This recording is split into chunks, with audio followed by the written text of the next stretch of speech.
Once you reach 71, you never believe you're wrong. You're almost like arrogant, you know? He's trying to tell me about his brother. You know your uncle went to see the Statue of Liberty in New Mexico. You mean New York, right? They moved it? You're telling me they dragged that green bitch all the way across the United States? Wow. Yeah, I think I heard about that from Peter Jennings. Dad, Peter Jennings died. Today? My dad's so weird, man. He never showed affection to me growing up. He never said goodbye. My dad said, nice knowing you. That's what my dad used to always say when I left the house. Nice knowing you, Paul. That's the last thing you want to hear when you get dropped off at the airport. You know what I mean? It's like, Dad, are you planning something? How about you tell me what flight not to get on? How about... I think whenever an airplane crashes, that particular airline should have to reset all their flight numbers back to 0. Let's say you haven't watched the news in a few days, you show up at the airport, you're now boarding Delta Flight 1, you're like, shit, what happened yesterday? Think about that. How does a flight attendant even keep their cool when the plane's about to crash? What could you possibly say to the passengers? If you could pull out your ticket, see under destination where it says Chicago. Might want to cross that out. And write in random cornfield in Iowa. Where's baggage claim? Everywhere. The last time I flew, I actually had a guy tap me on my shoulder and he yelled at me, told me to turn my iPod off because it was too loud. He yelled at me in front of all the passengers. I turned around and it was a black guy. He was doing that thing that some black guys have done to me in the past. They think since I'm not black, they can be aggressive and yell at me and I'll be scared, intimidated, and back off. But I wasn't scared, I didn't back off. You know why? Black guys are intimidating on the ground. I'm a brown man on a plane. This is where I intimidate. Like the sky is my hood. Like you don't know if I'm listening to Matchbox 20 or Instructions.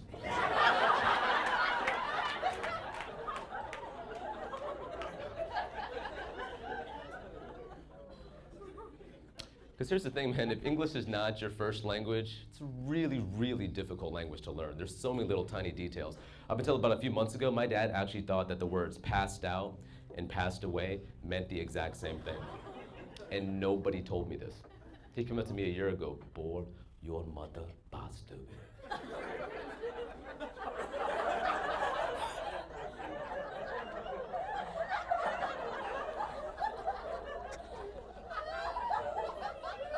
Then we gave her some water and she woke up. Who are you, Jesus?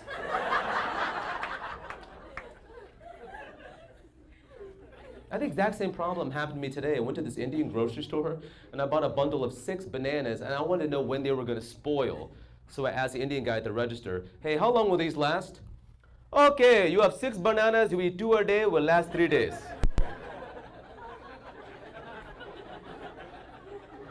Thanks for the math lesson, buddy. Thanks for the math lesson. Yeah, appreciate it. The word visa has a totally different meaning to my people. For you guys, visa is a credit card. Indian people, it's a name of a legal document. If you want to visit from India to here, it's called a visitor's visa, and it takes years and years to get. If you want to work here, it's called an H1 visa. It takes just as long. And that's why I was so pissed when they renamed swine flu H1N1, because my dad had no clue what I was talking about. My dad, did you hear? Sobin got H1N1 and died. Yeah, well, it takes a long time to get the visa.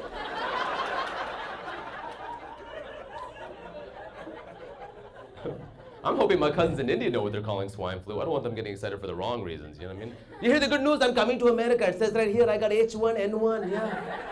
That means I can bring a friend. I'm so happy, I'm sweating and shivering at the same time. I'm so happy. It's awful. Oh, man. Trying to be a better Christian too, that's rough, man. I'm Episcopal, man, but I am not a good Christian. I tried to read the Bible today, haven't picked up my Bible in like 8 years, and I fell asleep, like 2 verses in, just out. The Bible is the only book ever written that they made movies out of, like Passion of the Christ and the 10 Commandments, and not once has anybody ever said, dude, the book was way better than the movie. Here's the thing, nobody here can argue that point, okay? Because here's the thing, nobody here's read the entire Bible. We have a Bible, we act like we read it because we put that bookmark halfway through. Just in case God shows up, you can fool him, you know, like, oh shit, okay, I can explain. I was just about to get to the red letters. And then Jersey Shore came on. We're not gonna leave like now, are we? Because I still haven't seen Avatar yet. Can I go put on some pants? Because I wasn't expecting you until 2012. My friend's a Jehovah's Witness. He got all pissed at me because he tried to tell me a knock-knock joke and I ignored him.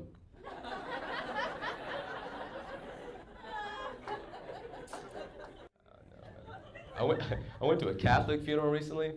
Yo, I don't know what's up with the Catholic Church, but had I known I'd be standing for the next 3 hours, I would have done some light stretching in the parking lot, dude.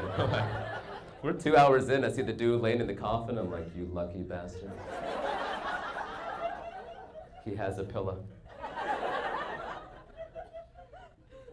That was my first ever funeral I ever had to go to. I didn't have funeral clothes. I had to wear the darkest thing in my closet. You know how embarrassing it is when you're in church, everybody else is in black suits and black dresses, I'm in my graduation robe. I miss you, Grandma.